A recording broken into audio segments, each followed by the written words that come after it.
Good morning, Jorge. Are you there?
Good morning. How are you?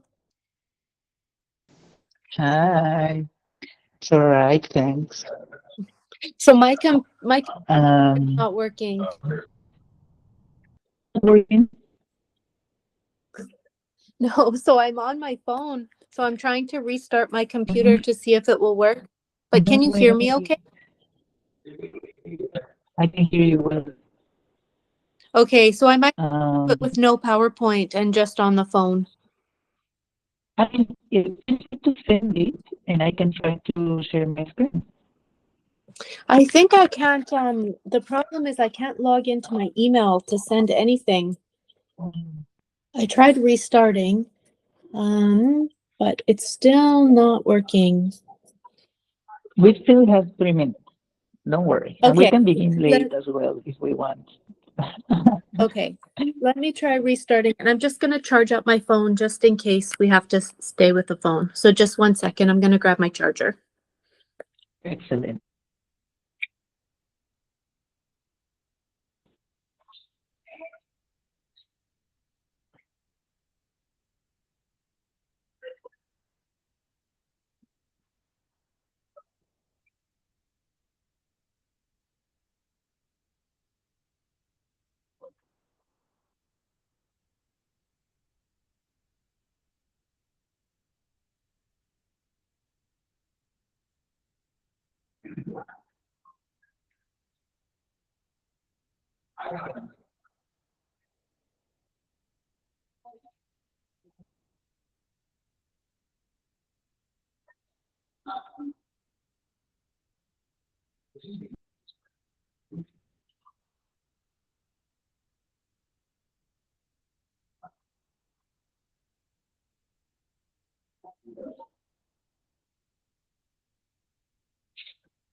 So no PowerPoint. I'm just gonna have to do it with no PowerPoint.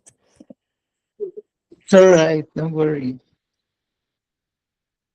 Yeah. At least you know what to say.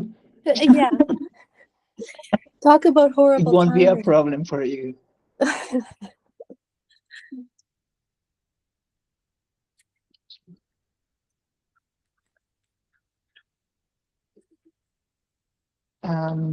We can wait like 3 minutes to Yeah, begin. sounds good. Perfect.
Hola Jorge, ¿cómo está? ¿Qué tal, Anton? Nice to have Yeah, you here. yeah. I thought the picture is frozen because it's strange. Video signal is very strange. It looks like you're frozen, but then I see that you started moving. Then I My realized. camera? Yes, Yeah. yes. Mhm. It's just a I'm connection. not frozen. Yeah, I can. Um, Hey. Where are you? How are you Where I based in am? Belgium? How am I? Yeah, like I have no idea which country. Yeah, I'm in Brussels in Belgium. Okay, Yeah. so the time zone Time zone is is Europe time. 4:34 p.m. now. Mhm. Similar to that. Yeah. And you Okay, I'm in the US. in Netherlands? No, I wish I were with the, No, but yeah. no, in the East Coast, at the US. Ah, East Coast of US. Okay. Yeah. Mhm. Yeah. How Specifically in New York. how is the weather there? Yeah. Is it? Yeah. Today is not bad at all. The sun is coming up. Okay. Cool. Yeah. Yeah, we've had rainy days Hmm. during the last weeks, but not today. Yeah. Today is sunny. Yeah. Okay, we can.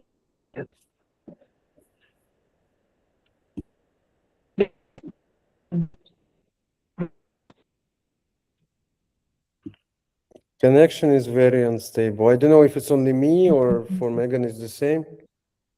Yeah. We can We don't hear you hear you. It's well.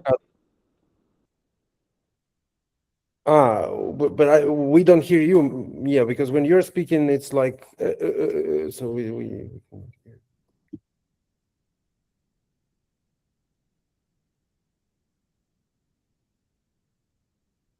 well, I can turn off my camera just in case. I don't know. I'm trying to fix it.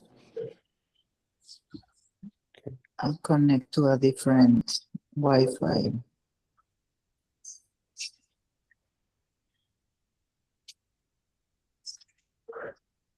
Okay. Has it improved? Better. A bit Not better. really. Yeah, better. Now it's fine. Okay. Yeah. Well, I'll begin. I prepared a script that I'll be reading throughout the session. Hey, Excellencies, distinguished delegates, colleagues, friends, good afternoon to those joining us in Europe, and good morning to our participants joining from the Americas.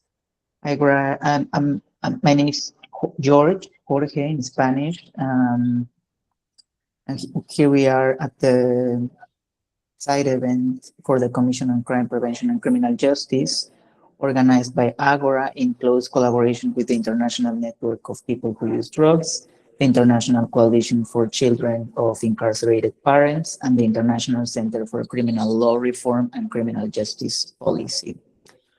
Our discussion today addresses a critical yet frequently overlooked dimension of international legal compliance: the alignment of domestic drug policies with the international rights of the child.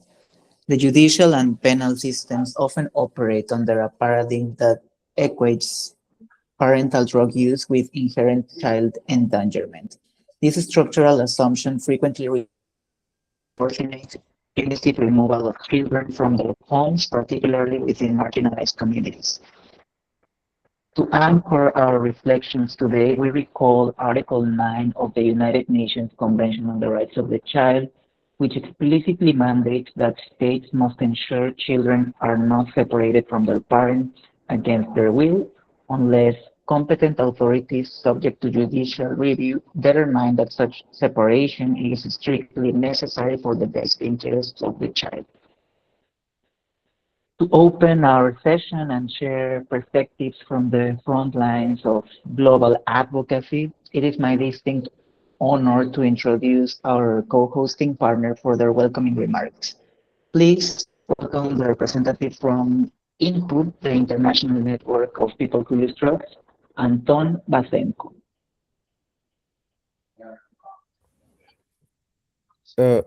Yeah. Sorry. Sorry. It's okay. Sorry. We Yeah. can hear you. Yeah. Yeah. Hello, everyone. My name is Anton Basenko. I'm executive director of the International Network of People Who Use Drugs, and I think Agora and all the partners, Landwood and other organizations, for organizing this really important event. This topic is not really we can hear often in light of the rights and people who use drugs and parental rights or children rights.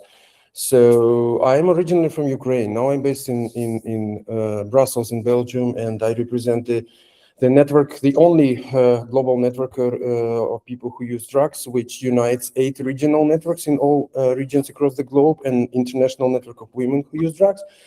In Ukraine, I was founding member of Ukrainian network of people who use drugs, as well as I contributed to the establishment of Ukrainian network of women who use drugs. And one of their strategic issues, and I think it's not the unique case of Ukraine, but mostly for many post-Soviet countries who has the similar post-Soviet repressive type drug policy frameworks.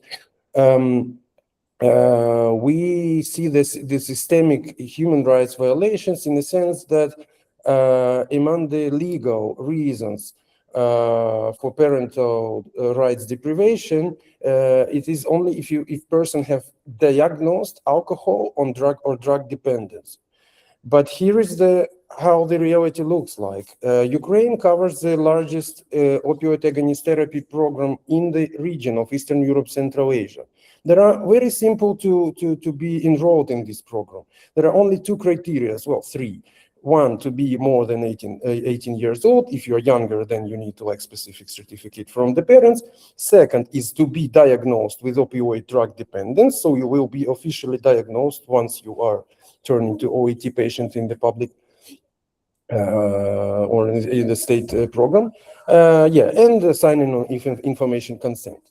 But once you are diagnosed, so this is your track record in all the authorities. And unfortunately, we observe dozens of cases when sometimes within families, or when parents of wife, they hate the husband of their daughter, or they just want to, to take the kid, or they want to take the apartment, and they just playing with the fact that the person has diagnosis in his medical track record. And according to this family code, which is regulated by the law of Ukraine, family code in Article 164 says that, so it's not about how well or bad you're treating or you're behaving or you're educating or treating your kid or taking care of your kid. It's just by the fact that diagnosis is there. So almost 30 thousands of OET patients automatically only in Ukraine, so it's only one country example, they are automatically under the risk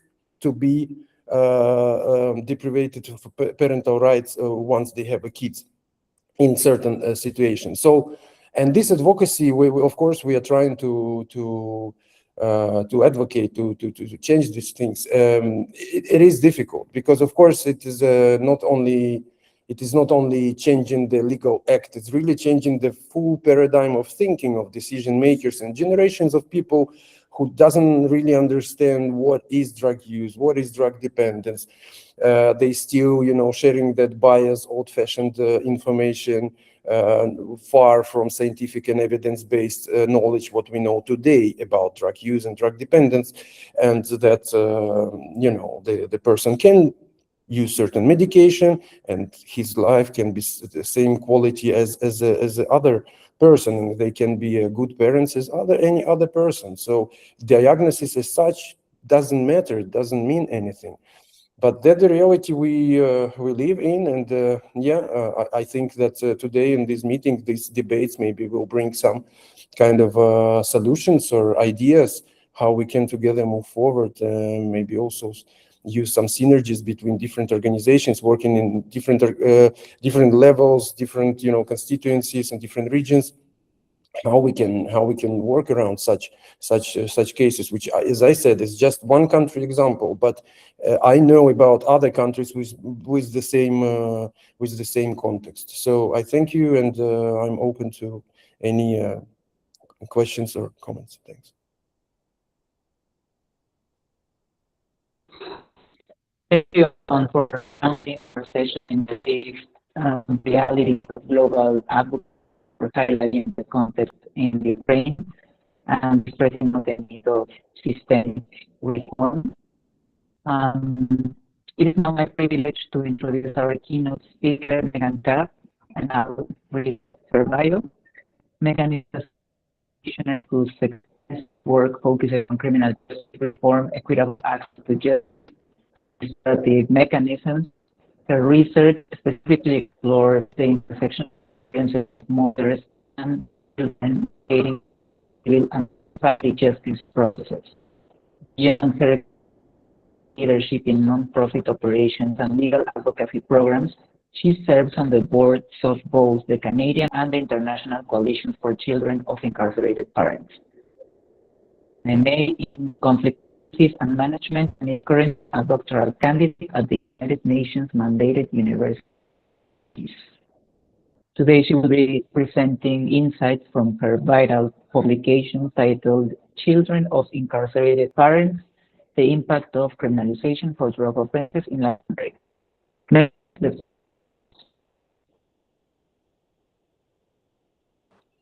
Thank you, George, and thank you, Anton, for your opening remarks.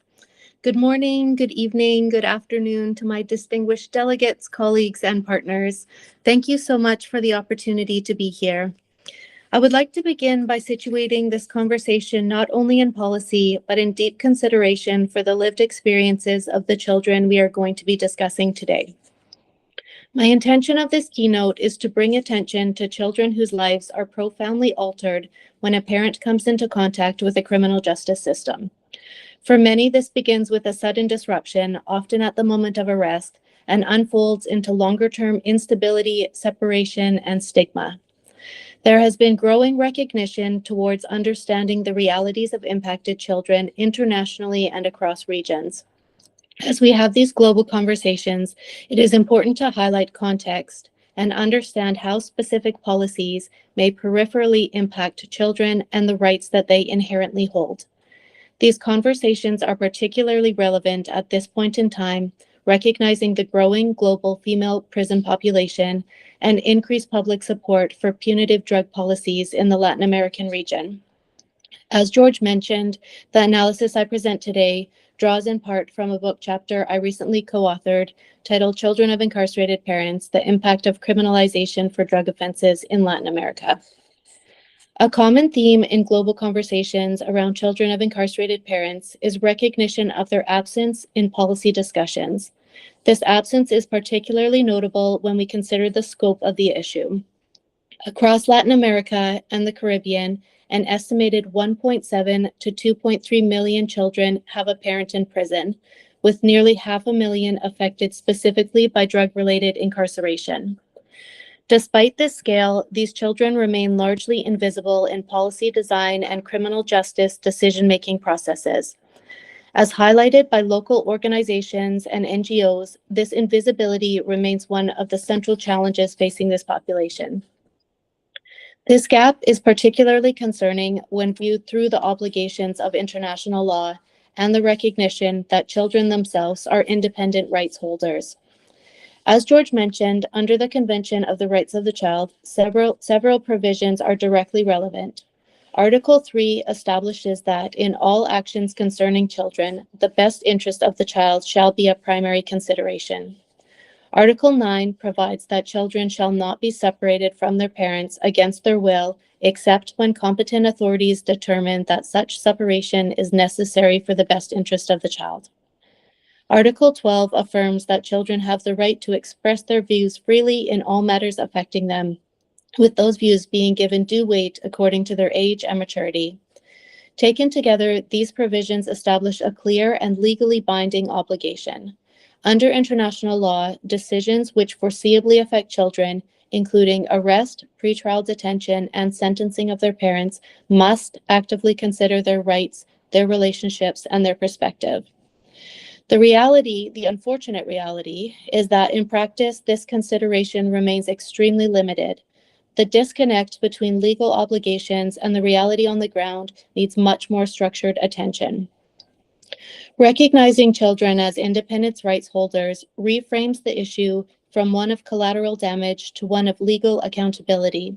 It shifts the question from whether children are affected by a parent's incarceration, which they clearly are, to whether states are meeting their binding international legal obligations. A central issue underpinning this gap between legal obligations and practical reality is the persistent view, as Anton mentioned, that parental involvement with drugs constitutes inherent risk to children. Regional and global networks, including the International Network of People Who Use Drugs, the Latin American Network of People Who Use Drugs, as well as child-focused platforms, have highlighted how this assumption can conflate criminalization with harm. Emerging comparative evidence also suggests that stigma surrounding substance use plays a significant role in shaping institutional responses, often reinforcing decisions that prioritize removal and family separation rather than support. These decisions are not always aligned with the best interest of the child. The impacts experienced by children of incarcerated parents are multidimensional, and there are some themes that emerge common globally. Impacts commonly include economic instability, disruption to education and housing stability, stigma and social exclusion, and emotional and psychological distress. Children frequently report concealing their circumstances within schools and communities to protect themselves from the harmful sting of stigma. From a legal perspective, these impacts engage multiple rights, including the right to family life, education, protection, and development. It is important to note, while there are some commonalities, children affected by parental incarceration do not share a single day-to-day experience.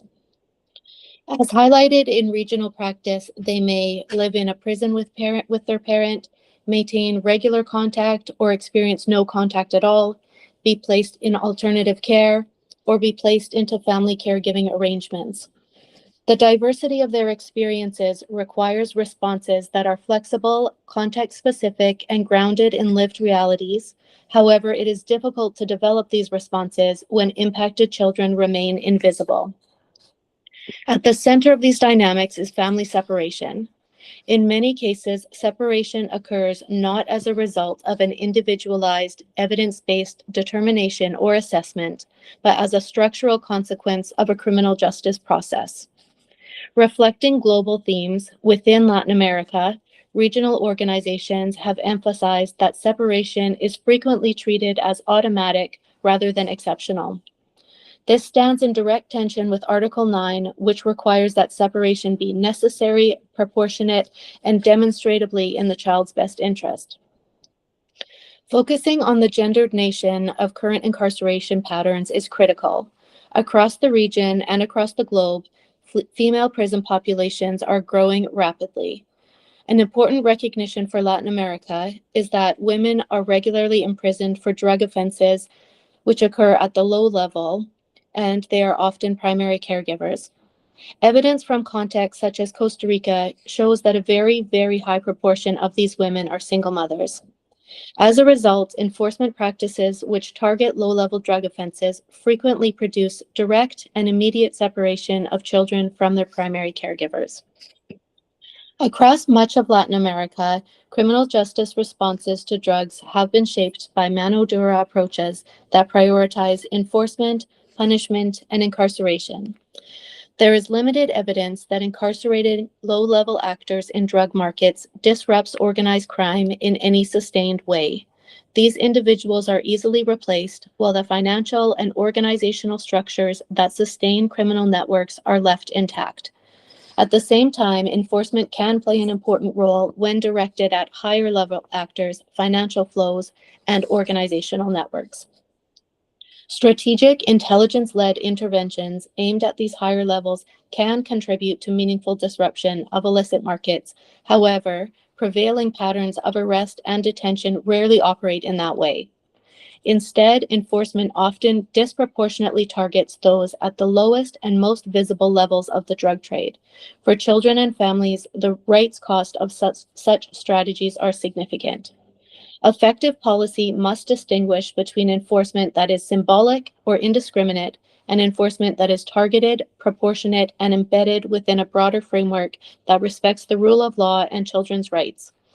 There should also be more consideration for restorative and therapeutic justice mechanisms to preserve families and protect children's rights when a parent is involved in the criminal justice system.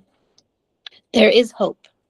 A comparative perspective shows us that there is increasing recognition that early support-based interventions can both reduce harm and justice system involvement.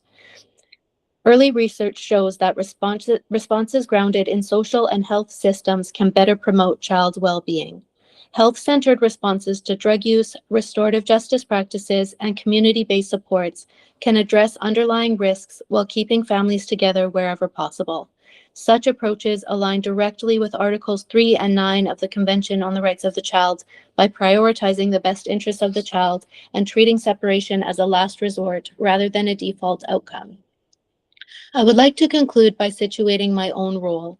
I come to this work as a Canadian researcher and practitioner, and my work is shaped through collaboration with organizations and communities across Latin America. The leadership on this issue needs to be driven directly by those affected and with the organizations, and especially the grassroots organizations advancing this work. A critical strength of the regional response to these challenges lies in the work of local NGOs and community networks. Organizations working on the ground, such as Reinserta, RIMUF, and platforms like NNAPES, bring deep practice-based knowledge of what families actually experience and need. These organizations demonstrate that alternatives are already being successfully implemented, often with limited resources but substantial impact. Centering local NGOs addresses very real issues of power and positionality.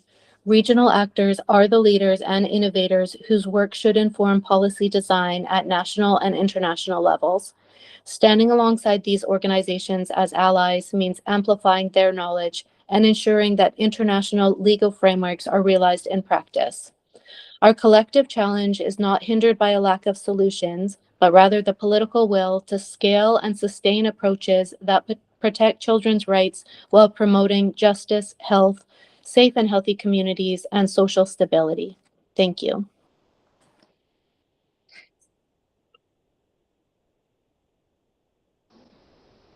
Thank you, Megan, for that profound and evidence-based presentation. The data that you highlighted regarding the gender impacts of drug policies and the resulting institutional trauma inflicted upon children underscores the urgency of our conversation. And to deepen this dialogue, let us move into a brief fireside chat. Here I have a first question for you. So your publication highlights that between 35% and 70% of women in prison in Latin America are incarcerated for drug offenses, and that the vast majority are single mothers and primary caregivers. Given that these women often operate at the lowest, least influential tier of organized crime due to systemic vulnerabilities like poverty and domestic violence, how can international frameworks be better leveraged to shift national sentencing trends away from punitive incarceration and towards alternative measures that safeguard family cohesion? Thank you for that great question. It's important to make the distinction between the Convention on the Rights of the Child and other frameworks. The Convention on the Rights of the Child is a legally binding document, so it does give advocates a bit more, it gives us a bit more teeth in holding states accountable to actually implementing the articles.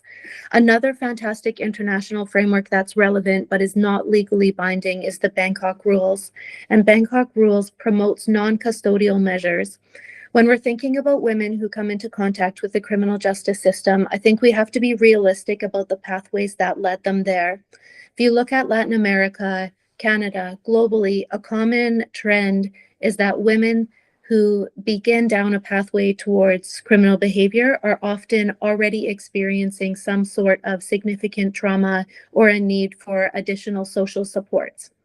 So these conversations are relevant to their children because we can assume that a child whose parent becomes incarcerated may have already been living in a situation where additional social supports were needed, and then the addition of a criminal justice response amplifies those barriers that they may have already been facing. Thank you. And this brings us directly to the institutional mechanisms within, at the national level, but specifically at the courtroom, that could be considered and implemented. You noted that parental incarceration is an extraordinarily traumatic, non-linear experience that frequently violates a child's fundamental rights and can trigger a cycle of poverty, violence, and future criminality. Since the current knowledge on this issue in Latin America largely stems from practitioner reports rather than national data, what are the primary institutional barriers preventing criminal courts from actively centering and, I would say, regulating the principle of the best interests of the child during adult criminal proceedings? What barriers are preventing criminal courts from that? Yeah, that's a great question. I can share a little bit about our experience here in Canada, because we've been trying to work with our local criminal justice system to really shape our ability to respond to the best interest of the child. Some of the barriers we faced, I imagine, would be similar in Latin America. One of the primary issues was making sure that people and women, mothers especially, felt comfortable and safe to bring forward information that they even had children. Because there is so much stigma and fear around separation, the women and mothers that I have worked with on the ground generally hide their child. They won't share with a criminal justice actor, whether it's a lawyer, a judge, a defense counsel, or anyone else within that system, that they have children. A common conversation here in Canada is that the judges would actually like to consider the best interest of the child. They are actually looking for that information so that they can fulfill their international legal obligations. But the challenge lies with that gap in trust between the justice system and the actors within it, and the parents and mothers who are on the ground and who are terrified that their children will be removed from them if they bring them forward. One of the tools we've used in Canada is the development of the child impact statement. So it differs from a child impact assessment, which is more of a technical document that needs to be completed by an expert. In an effort to try to mitigate that trust gap and gently support mothers to bring forward information about their children, we've created a simple document where parents and mothers can fill out information about their child's routine, their patterns with school, the social activities that they might be involved in, and how their incarceration will disrupt that through the lens of the child. It's not an ideal tool because ideally we would love to hear directly from the children who are impacted, but in practice, that's a very, very difficult thing to achieve. So in Canada, we've actually piloted this child impact statement, and we've had good success where the judge was given this information about a mother's situation and how her custodial sentence would impact the child. The judge actually chose a sentence in community outside of incarceration. So I think there's a lot of promise in those approaches.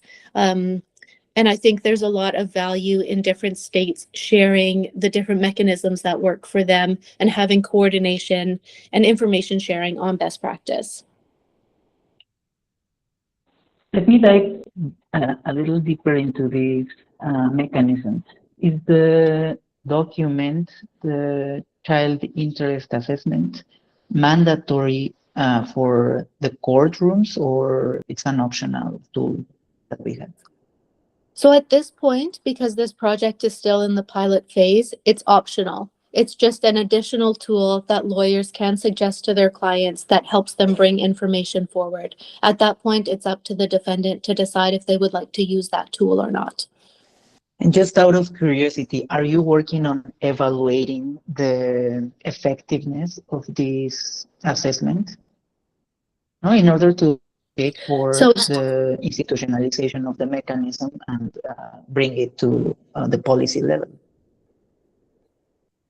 Yeah, because this is a pilot and this was a systems change project, and so there's so many different layers that need to be targeted when you do systems change work. I think with this early stage, we created this tool and just wanted to see if we would get any traction. And that was our evaluation, to see if anyone would even use it. And if any parents used it, if judges would actually make decisions using this information. Using more of a relational approach.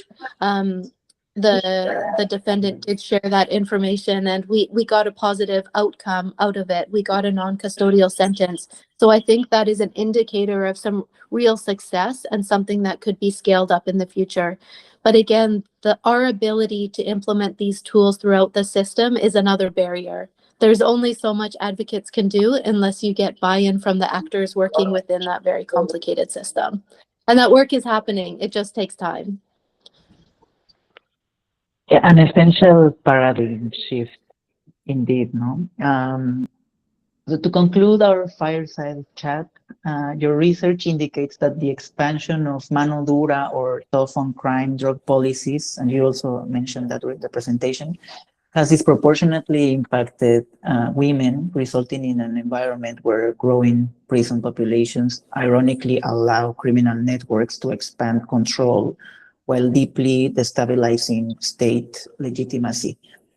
In what ways can civil society, innovation labs, and youth advocates effectively reframe the drug policy debate to demonstrate that protecting children from judicial separation is actually an essential component of strengthening state stability and public safety? Yeah, that's a great question. I think there is a lot of power in awareness and empowerment on rights. So if there's anything that youth and advocates and innovation labs can do to gain awareness of child rights into the hands of the people directly impacted, I think that will have a huge impact, and we will start to see that paradigm shift. I also think one of the tools I've learned in my own advocacy is to ensure that we're not fostering division. I see that a lot in advocacy here in Canada, especially around such polarizing conversations such as children or drug policy, when it can spark such an emotional reaction. So I think being really intentional about creating spaces on the ground where those hard conversations can be had and people from all sides can have their views heard and respected. And then the facilitator can reframe it back around the human rights-based considerations.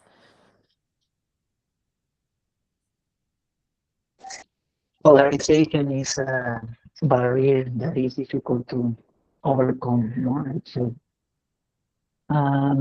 okay, thank you, Megan, for those insightful perspectives. We would now like to open the floor to our distinguished participants, delegates, and colleagues. We welcome your questions, reflections, institutional statements regarding how we can collectively advance health-centered interventions and restorative justice models that protect the family unit. If you wish to speak, please use the raise hand function, or alternatively, feel free to type your question directly into the chat box. And please kindly state your name and institutional affiliation before your intervention. I see here Carmen's hand. Please go ahead. Hello, everybody. Thank you. My name is Carmen Capriles from Bolivia. My organization is Reacción Climática. But yeah, this is not one of the issues we focus or we work in, but I can share a little bit about what happens in Bolivia, because Bolivia is one of the big centers for coca growing, for example, and like the production basically starts there. So what happens is that you have many people involved in the business just to make some extra cash. Many of them are not even like drug addicts, but they are in the circle of the trafficking. So when they get caught by the police, they end up in jail. The judicial system cannot, it's very ineffective, so it will take years to have a hearing. So they end up like living in the jail. And usually because they did this, because they didn't have money, the women, their wives cannot sustain themselves outside. So they end up living in jail with them and taking the kids. So it's a very interesting like case study.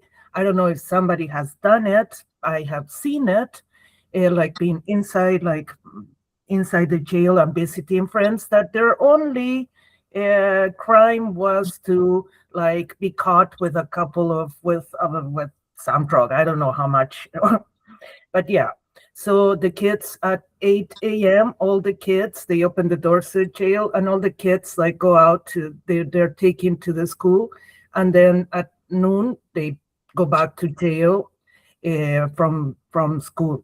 So it's really, one side is sad, but also the jail that knows the situation provides the needed measures so the kids living there can be at some point safe. So, and that's very interesting. Because like everybody's taking care of those kids inside jail. So I don't know, it should need a more detailed study, and yeah, to pay attention, because that is what happens where the producer side is not the consumer, and how this chain starts, right? Thank you. Mhm.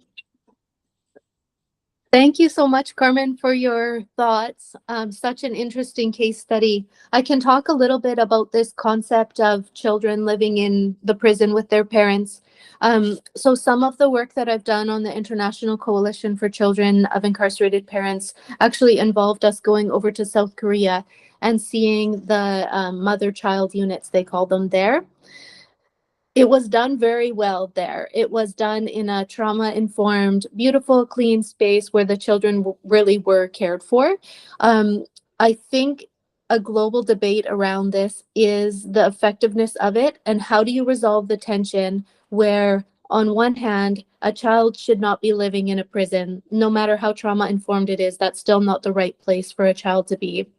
But on the other hand, if you separate that mother and the child and leave the child on the outside while the mother is on the inside, there's a lot of attachment issues and disruption that comes up. I think there is some good global work happening. There's a network called the Global Prison Nursery Network, and they look at this in depth. They're a really fantastic, highly organized network.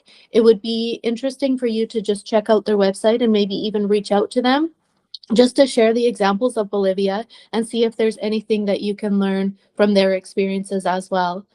In Canada, we have a mother-child unit in one of our women's prisons here in the province that I live in, British Columbia. The challenge is the effectiveness is not evaluated. And the Correctional Service of Canada actually canceled that program. It was only brought back to life because women took it to court, and the Supreme Court made a decision that no, Canada has to offer this program. Since it's been reinvigorated, we don't have information about how many women access it and what the outcomes for the women or their children are. So that is a huge evaluation gap. I think this is a conversation that does deserve a lot more attention, and it just shows all of the periphery impacts when we really start to unpack this topic. There's just so many layers, and there's so many periphery considerations that we don't think of when we have a simple conversation around drug policy and incarceration. Thank you for that contribution, Carmen. And yeah, definitely an unexplored dimension. No? And maybe we have now the topic for Megan next week. The impacts on people participating on specific areas of the chain of production, no? The cultivation, the smuggling as well, and not necessarily only focusing on users, consumers. Okay. Is there any other question, concern? Good. Excellent. As we approach the conclusion of our scheduled hour, I would like to express our deepest gratitude to the keynote presenter, Megan Kapp, for sharing her pivotal research, and to our co-hosts for their leadership and partnership. Today's dialogue reminds us that reforming drug policy is not simply an administrative or legal debate. It is an essential human rights obligation that directly determines the well-being, safety, and future of the next generation, centering the best interest of the child requires a courageous departure from punitive paradigms toward evidence-based, compassionate, and restorative frameworks. Thank you to the CCPCJ Secretariat as well, and to all the delegates, civil society representatives, and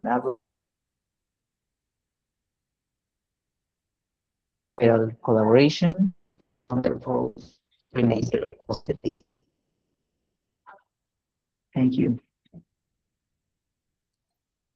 Thank you.